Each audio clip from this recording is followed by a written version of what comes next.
भगवान की स्तुति प्रार्थना करते हुए प्राणों का त्याग किया और 5 भाई पांडव द्रौपदी रुदन करने लगे। भगवान ने इन्हें सांत्वना प्रदान कराई, अंतिम संस्कार कराए, तिलांजलि दी और अपने स्थान पर रखा। तब एक दिन पांडवों से विदा लेकर के भगवान रथ में बैठे और हस्तिनापुर से द्वारिका की ओर चले गए। मार्ग में जितने भी गांव मिले, शहर मिले, नगर मिले, वहां भगवान का अभिवादन हुआ, स्वागत सत्कार हुआ।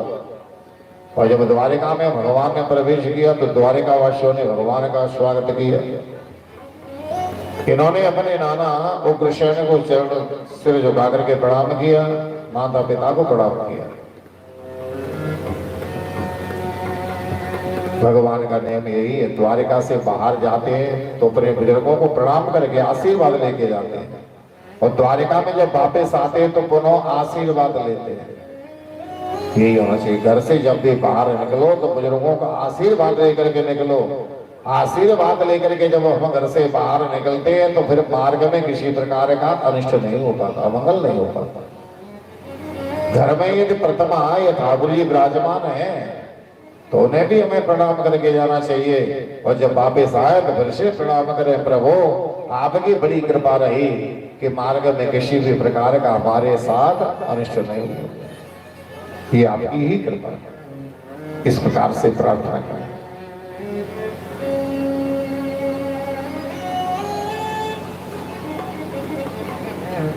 बोलिए द्वारिकाधीश भगवान की।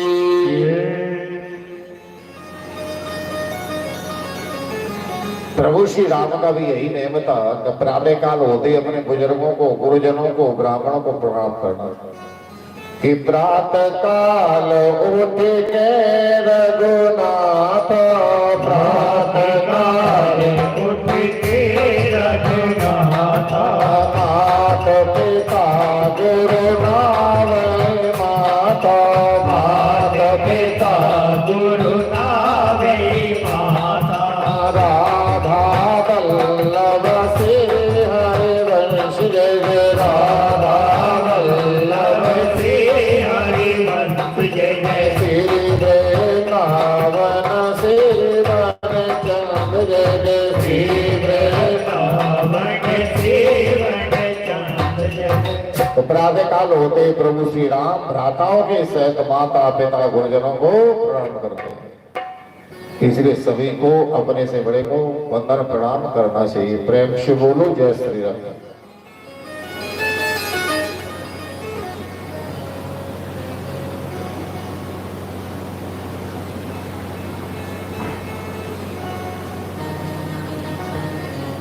बोलिए द्वारकाधीश भगवान की।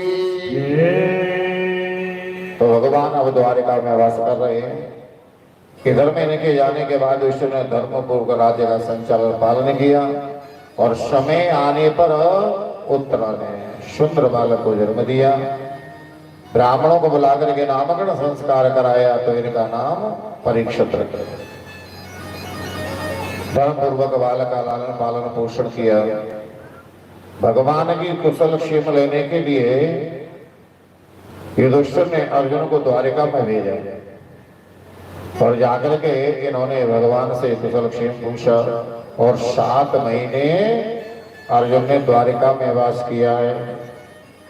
जब ये वापस आने लगे तो इधर में युधिष्ठिर को नाना प्रकार के अपशगुन हो गए, सुख शब्द होने लगे, बाम अंग फड़कने लगे, बिल्लियां मार काटने लगी, श्वान कुत्ते मुंह को उठा करके भौंकने लगे।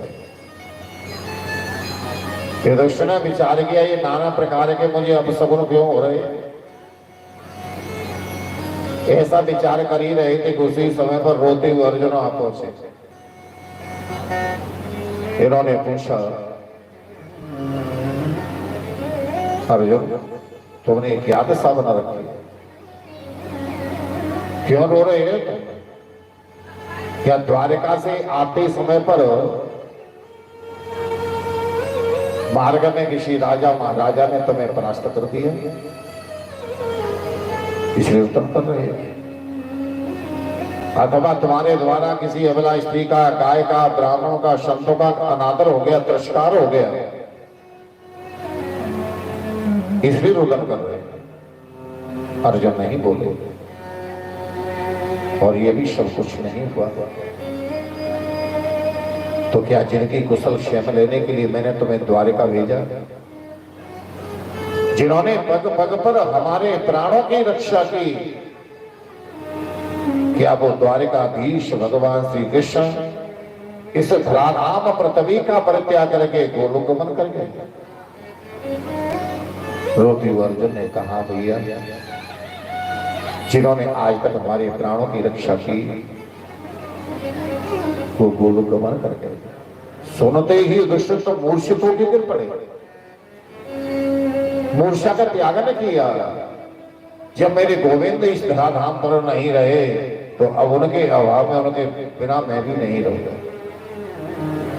इन्होंने अपने पौत्र परीक्षित को बुलाया, सिंहासन पर उठा करके राज तिलक कर दिया, सारी व्यवस्थाएं सौंप दी और स्वयं उत्तर दिशा की ओर चल पड़े।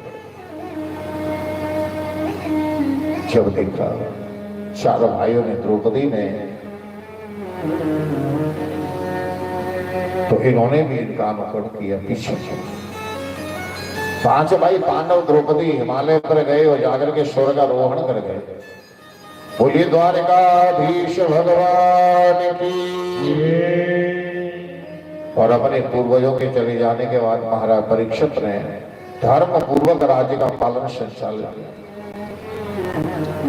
सुखदेव भगवान कहते हैं कि राजन आगे चल करके ये समस्त भूमंडल के चक्रवर्ती राजा बने।